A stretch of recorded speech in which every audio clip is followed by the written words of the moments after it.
Hello everyone, स्वागत है आप सभी का मोबाइल पाठशाला के यूट्यूब चैनल पर। दोस्तों, यूपीएसआई की प्रीवियस ईयर क्वेश्चन पेपर की सीरीज चला रहे हैं। ठीक है, याद रखिए, मैं एक बार फिर से कहता हूं कि सबसे तेज और सबसे आसान ट्रिक्स के साथ आप इन सभी क्वेश्चनों का हल प्राप्त कर पा रहे हैं। अगर आपको शक है कोई, तो प्रीवियस ईयर वीडियोज आपके पास पड़ी हुई, प्रीवियस वीडियोज आपके पास पड़ी हुई हैं। ठीक है, और एक महत्वपूर्ण सूचना आपके लिए है कि हमारे कंप्लीट बैचेस हमारे ऐप मोबाइल पाठशाला, हमारी वेबसाइट mobilepathshala.com पे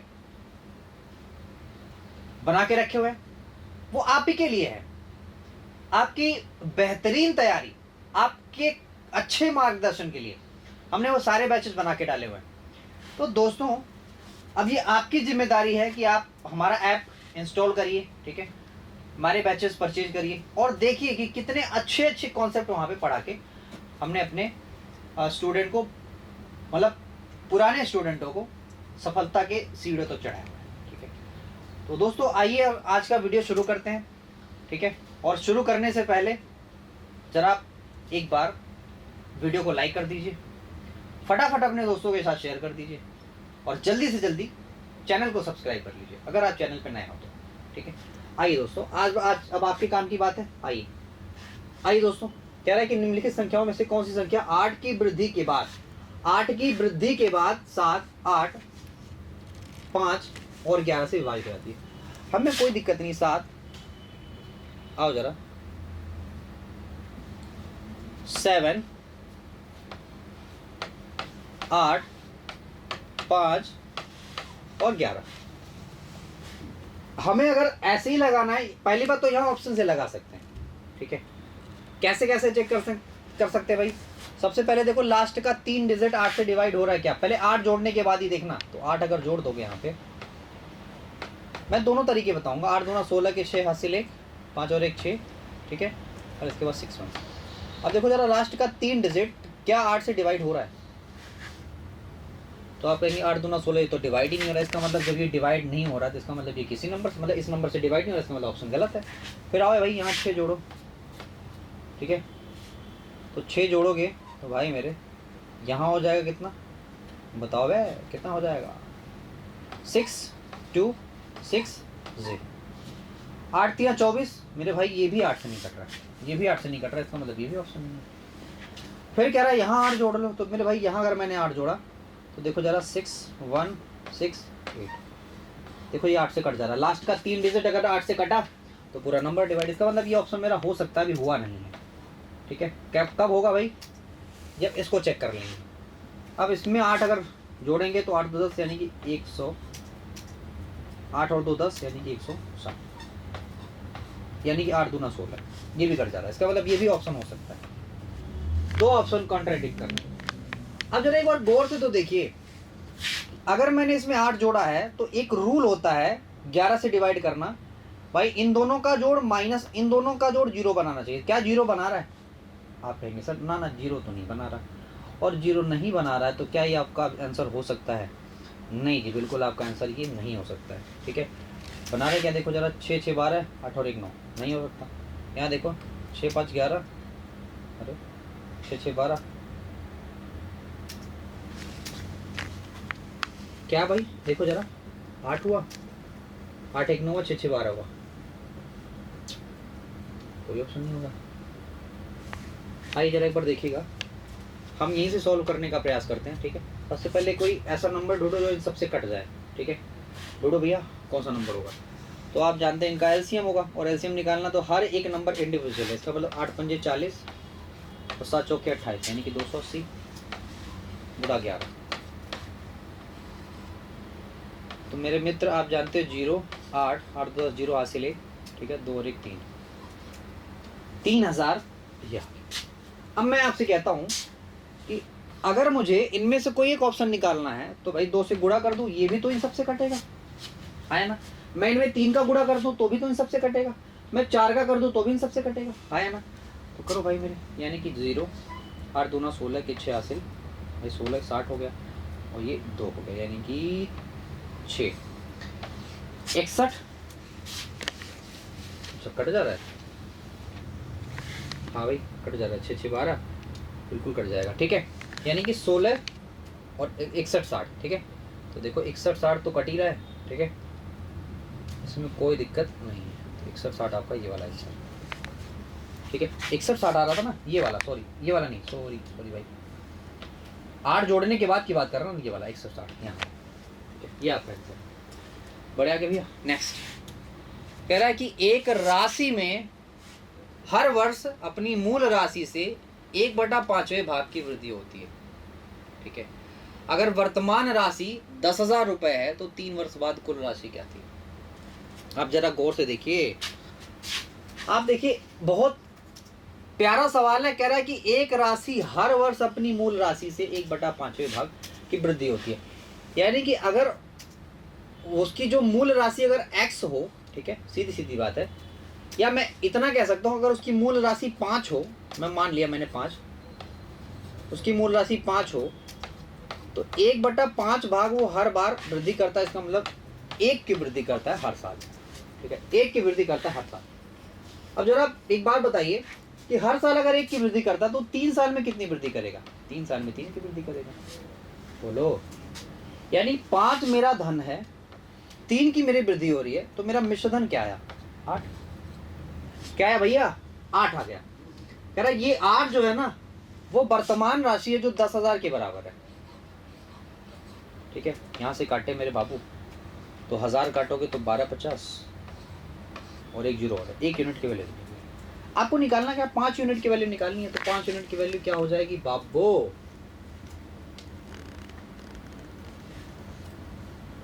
1/5वें भाग की वृद्धि होती है, 1/5वें भाग की, ठीक है, ठीक है भाई, कोई दिक्कत नहीं। तो 5 यूनिट की वैल्यू क्या गई?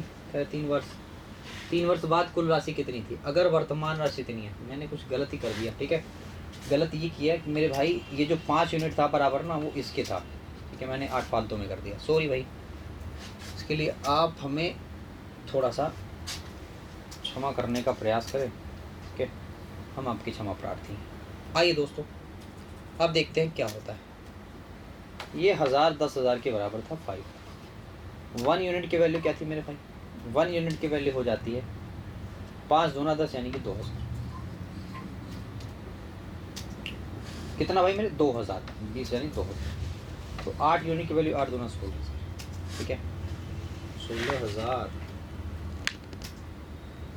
16,000 आएगा, ठीक है, 16,000। नेक्स्ट आइए दोस्त, सवाल पढ़िए जरा। कह रहा है कि 2 ट्रेन जिसमें से एक स्थान सी से बी की तरफ जा रही है। अब मान लिया ये स्थान सी है और ये स्थान बी है, ये सी है और ये बी है। एक ट्रेन इधर से इधर जा रही है, और क्या कह रहा है? दूसरी ट्रेन बी से सी की तरफ आ रही है, और दोनों, सबसे खास बात क्या है कि दोनों एक ही टाइम पे चलती हैं, एक ही टाइम पे चलती हैं, पक्का ना? दोनों एक ही टाइम पे चल रही है। और कह रहा है क्या कि दोनों मिलने के बाद, मान लिया यहाँ दोनों बीच में मिल जा रही है, ठीक है, कह रहा है कि मिलने के बाद ये वाली ट्रेन यहां तक जाने में, यहां से लेके यहां जाने में 4 घंटे का टाइम लेती है, और ये वाली यहां से यहां तक जाने में 9 घंटे का टाइम लेती है, ठीक है। तो आपको हमने सिखा रखा है, सीधी सीधी बात है, ठीक है, क्या कि जितना ये टाइम ले रही है, एक्चुअली में इनका ठीक उल्टा जो है वो क्या होता है? इनकी गतियों का अनुपात होता है। क्या होता है? गतियों का अनुपात होता है, ठीक है। करना कुछ नहीं है, इन सब का स्क्वायर रूट ले लो, उल्टा कर दो, यानी कि 9 का स्क्वायर रूट 3 हो जाता है, 4 का स्क्वायर 2 हो जाता है। अब सीधे उल्टा कर दो, क्योंकि ये तो हो गया टाइम का अनुपात, गतियों का अनुपात चाहिए, सीधे उल्टा कर दो, यानी कि 2:3, ठीक है, ये हो गया आपका आंसर, ठीक भाई। सीधे सीधे उल्टा कर देंगे, उसमें कोई दो राय नहीं है, ठीक। बढ़िया के दोस्त, अगले सवाल चाहते हैं। कह रहा है कि एक व्यापारी अपना माल बेचकर 5% का लाभ कमाता है, अपना माल बेचकर 5% का लाभ कमाता है। उसके लाभ का प्रतिशत क्या होगा अगर उसके लागत मूल्य और बिक्री मूल्य दोनों में 20% की वृद्धि कर दी जाए? बात समझिए जरा। देखिए, सवाल का हल बहुत ही छोटा है, और ऐसे सवाल मैंने पिछले वीडियोस में कराए भी हुए हैं, ठीक है, लेकिन यहां समझ लीजिए, बाद में एक लाइन में बताऊंगा। एक ये सवाल सिर्फ देखते ही आप सॉल्व मानेंगे, ठीक है।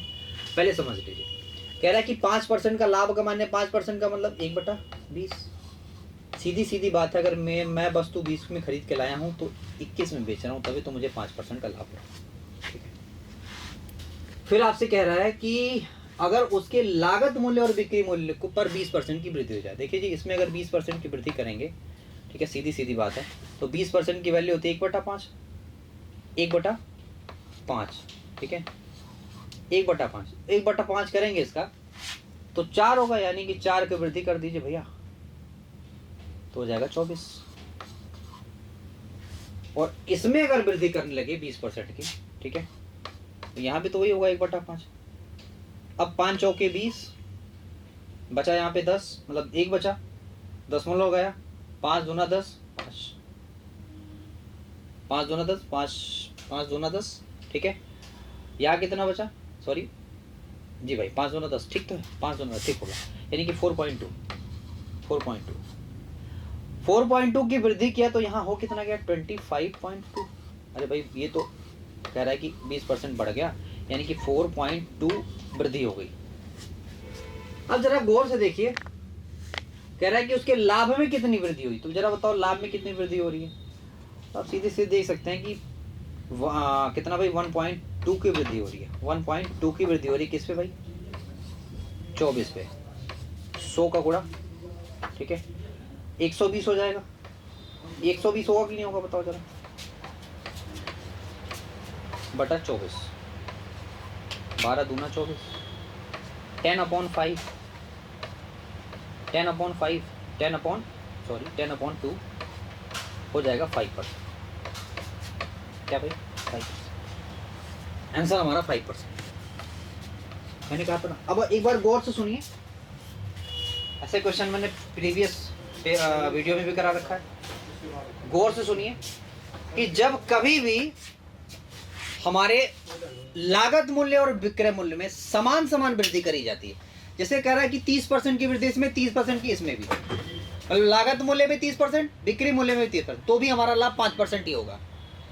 100% बढ़ा देना तो भी हमारा लाभ 5% ही होगा, क्योंकि दोनों को समान अनुपात में बढ़ाया जा रहा है, ठीक है। ये एक लाइन का आंसर था। 5% जैसे ही आप देखते 5% आपको आंसर मारना था, कुछ नहीं बाकी। आइए अगले सवाल में आते हैं। कह रहा है कि आज बुधवार है, ये रीजनिंग का सवाल है। कह रहा है 148 7 से भाग दे दो सीधे सीधे, 7 दूना 14 और 7 एकम 7, एक अनु बचा, यानी कि बुधवार एक जोड़ दो, बुध का मतलब भाई गुरुवार, बुध प्लस 1 गुरु। नेक्स्ट आगे कह रहा है कि 5% चक्रवृद्धि ब्याज पर 7500 रुपये का भुगतान 3 वर्ष में समान वार्षिक किस्त में जमा किया जाता है, ठीक है। हर किस्त की राशि बताइए। सीधी सीधी बात है बाबू कि 7500 रुपये आपने बैंक से उधार लिए, सीधी सीधी बात है, ठीक है। और जब बैंक से उधार लिए, ठीक है, तो 3 वर्षों में इसको जमा करना। तो पहली बात तो जब ले लिए तो पहली बार तो जमा नहीं करेंगे, फिर अगले साल इस पे 105% यानी 5% का ब्याज लग जाएगा।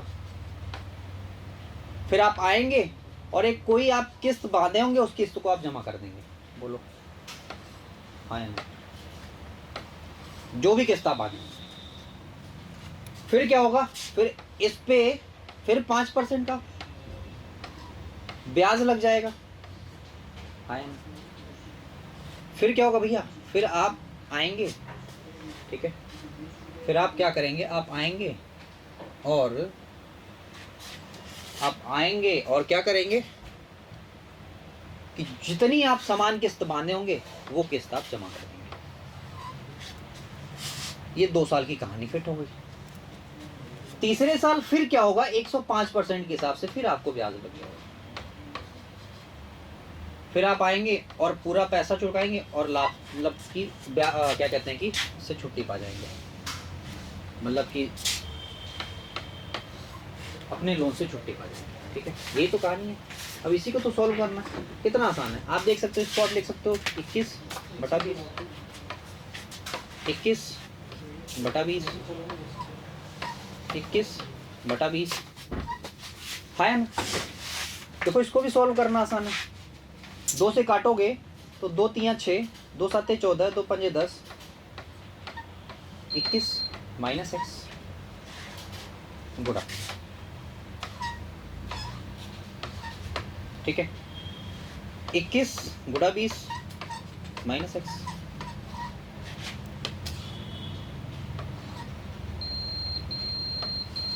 ठीक है, फिर गुणा 21 20 माइनस एक्स, ये बराबर हो जाएगा 0।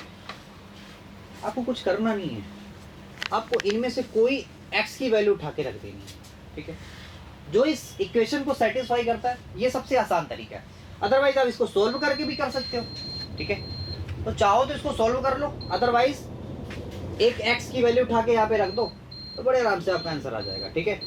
कोई x का कोई गुणा वुड़ा तो करना है नहीं, सिर्फ इसी का गुणा करना है, बाकी x तो हर जगह घटाना ही घटाना है। तो ऐसा भी नहीं है कि कोई ऐसी वैल्यू आएगी कि हमको क्यूब निकालना पड़ेगा, नहीं जी बिल्कुल नहीं, बहुत आसान है। अगला सवाल कह रहा है कि एक काम को पूरा करने के लिए a और b 6 दिन लगते हैं, यानी कि a और b, a प्लस b मिलके कितने दिन में भैया? 6 दिन। b और c मिलके कितने दिन में? 15 दिन में। कह रहा है कि a b c मतलब तीनों मिलके a plus b plus c मिलके 5 दिन लगाते हैं। मैं अगर आपसे कहूँ कि टोटल काम क्या होगा, टोटल काम तो 60 होगा कि 30 होगा? 30 ही हो सकता है, बोलो 30 ही हो सकता है ना। तो 5 छक्के 30, इसकी क्षमता कितनी होगी भाई? 5। BC की क्षमता कितनी होगी? 2। और इसकी क्षमता ABC की क्षमता 5 छक्के 30। अब मैं आपसे कहूं कि अलग अलग क्षमताएं बताओ, C की क्षमता क्या हो जाएगी भाई बताओ? तो C की क्षमता सर A प्लस B की क्षमता 5 है, C की क्षमता कितनी हो जाएगी? 1, यानी कि C की क्षमता होगी 1। तो मैं कहूँ B की क्षमता, तो भैया B की क्षमता भी 1, क्योंकि ये दोनों क्षमताएं मिलकर 2 ही तो बना रही हैं। A की क्षमता कितनी भाई? मेरे A की क्षमता होगी 4, यानी कि सबसे ज़्यादा क्षमता A की है, बाकी सबकी वही चीज़ है। कह रहा है कि एक साथ काम करते हुए A और C इस काम को कितने दिन में पूरा कर सकते हैं? A और C यानी कि 5 क्षमता से काम को करेंगे, 6 दिन में निपटा देंगे सीधे सीधे, ठीक है भाई। आइए अगले सवाल पे आते हैं, और ये देखिए एक बार डाटा एनालाइज करिए आप, ठीक है। DI सवाल है और हर एग्जाम में पूछा जा रहा है, खास करके यूपी के एग्जाम में तो पूछा ही जा रहा है, ठीक है। दोस्तों कोई डरने की जरूरत नहीं है, इतने बड़े बड़े आंकड़े होते हैं, लेकिन सवाल बिल्कुल 1-2 लाइन का ही होता है या 1-2 स्टेप का ही होता है। कह रहा है कि चॉकलेट की बिक्री है लाख में 2001, 2002, 2003, 2004। देखो जी ये जो है ना, ये पिंक वाला ये क्या है? 2001 वाला है, येलो वाला 2002 है, ये 2003 का है, ये 2004 का है, ऐसे ही करके दिया हुआ है। 2001 में कितना? यहाँ पे 25 लाख बिक्री हो रही है पर्क चॉकलेट की, यहाँ 27, 2002 में, 2003 में 20, ऐसे सारी चीज़ें दी गई हैं। स्नेकर्स का भी है। अब आपसे जो सवाल पूछ रहा है उसी के अनुसार आप पढ़िए। कह रहा है कि वर्ष 2001 में पर्क की बिक्री के अनुपात में 2003 में किटकैट की बिक्री के अनुपात क्या है, मतलब दोनों का अनुपात बताना है। तो 2001 में पर्क देखो कितना भाई, 2001 में पर्क कितना भाई? 25 लाख। तो लाख लेने की जरूरत नहीं क्योंकि सब में लाख है। तो 2001 में हाई भाई मेरे 25 लाख है।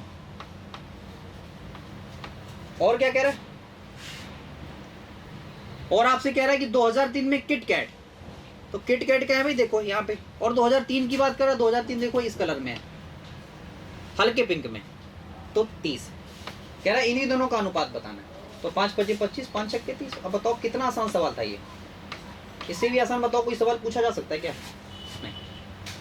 तो 5 और 6 का अनुपात देखो यहाँ पड़ा हुआ है, ये आपका आंसर, ठीक है। आइए अगले सवाल पे आते हैं। कह रहा है स्नेकर्स का औसत बिक्री की तुलना में मंच का औसत बिक्री का प्रतिशत क्या है? तो किसकी? स्नेकर्स और मंच। स्नेकर्स और मंच, देखो स्नेकर्स का है भाई, ये रहा स्नेकर्स, मंच का है ये रहा मंच। इन्हीं दोनों को एनालाइज करना, कहता बताना वृद्धि बताना।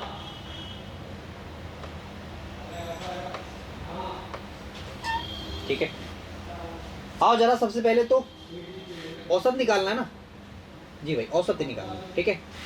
तो औसत क्या करिए, सबको जोड़ लीजिए, यानी कि औसत हो गया मेरे भाई 14, 4, 6, 6 और 9 कितना हो गया भाई 11, सॉरी 6 और 9 15, 15 के 5 कैरी 1, 2 2 4 और 1 5, 5 से 9 यानी कि 50।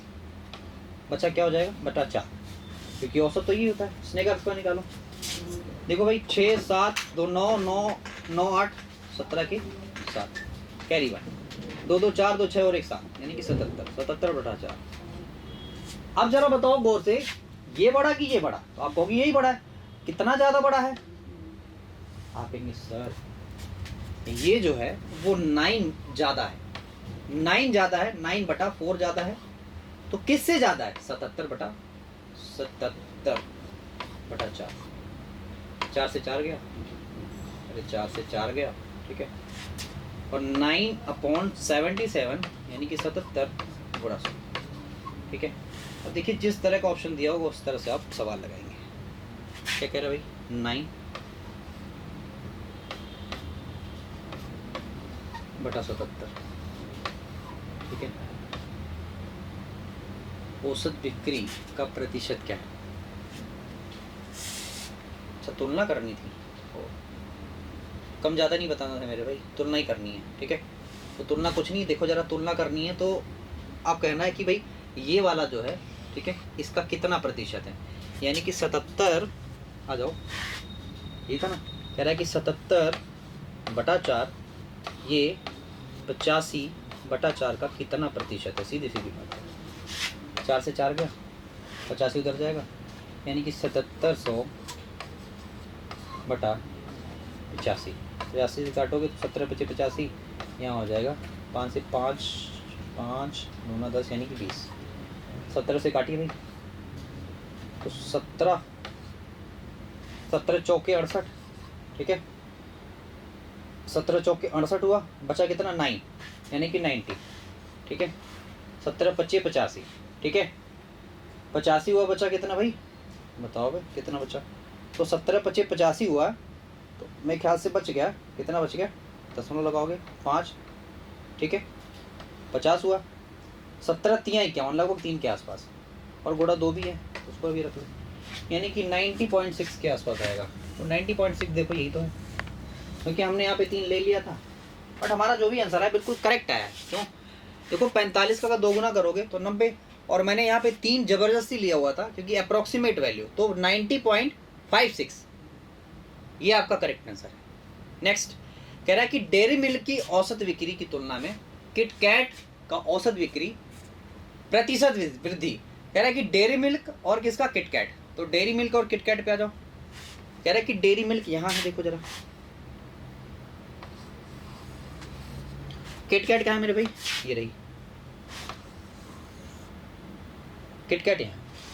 औसत निकालो सबकी, तो आप जानते हो कि 9 7 16 16 6 22 के 2 कैरी हो गया 2, यानी कि 2 2 4 4 4 8 8 और 2 10, और औसत निकालोगे तो बटा 4, 4 से काटो 4 दूना 8, या ना ही काटो भी छोड़ दो।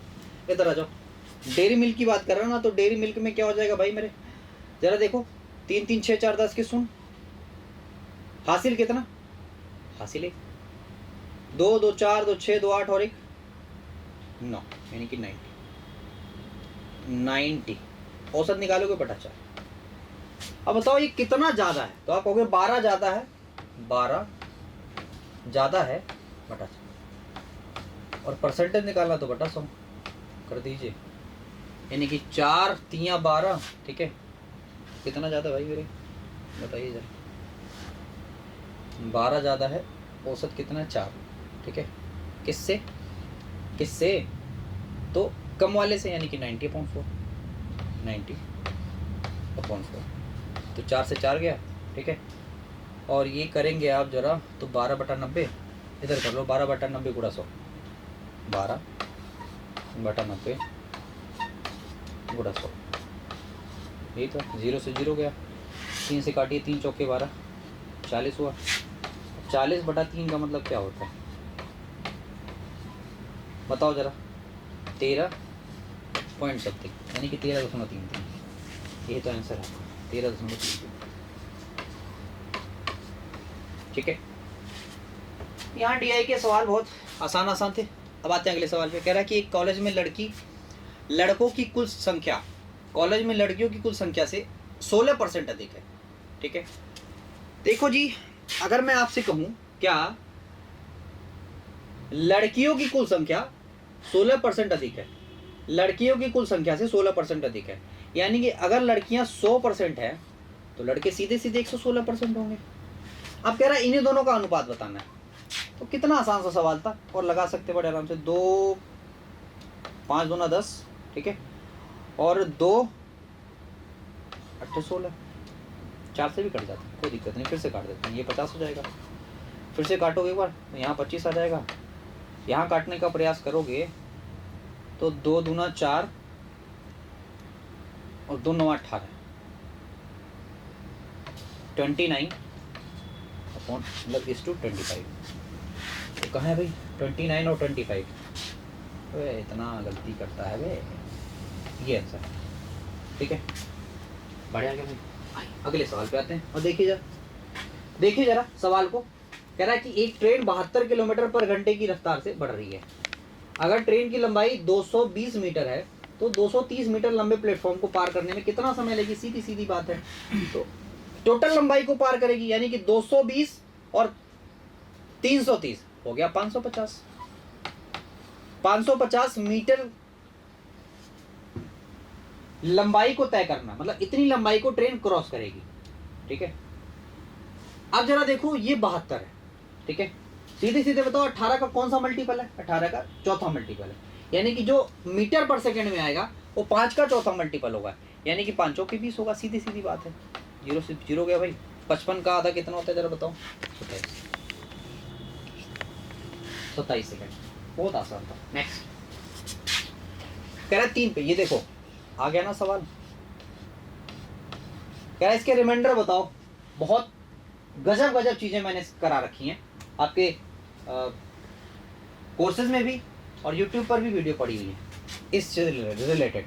तो जरा काटोगे एक बार तो जानते हो -1 शेष कितना का भैया? 4 एक कम 4 करोगे तो -1 है, और -1 पे अगर 40 पावर है, यानी कितनी भी पावर है, ये तो सम पावर है, सम पावर है तो 1 ही हो जाएगा।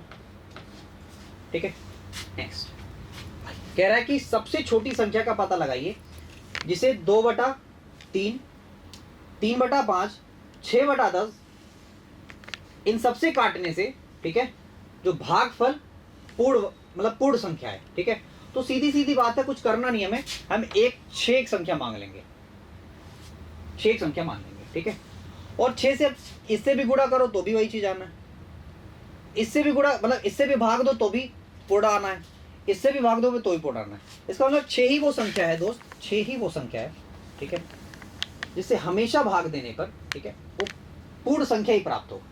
आप अगर विश्वास नहीं मान रहे तो कर लो। 2/3 ये ऊपर चला जाएगा तो ये 3 हो गया, 3 3 9 मिला कि नहीं बताओ? पूर्ण मिला।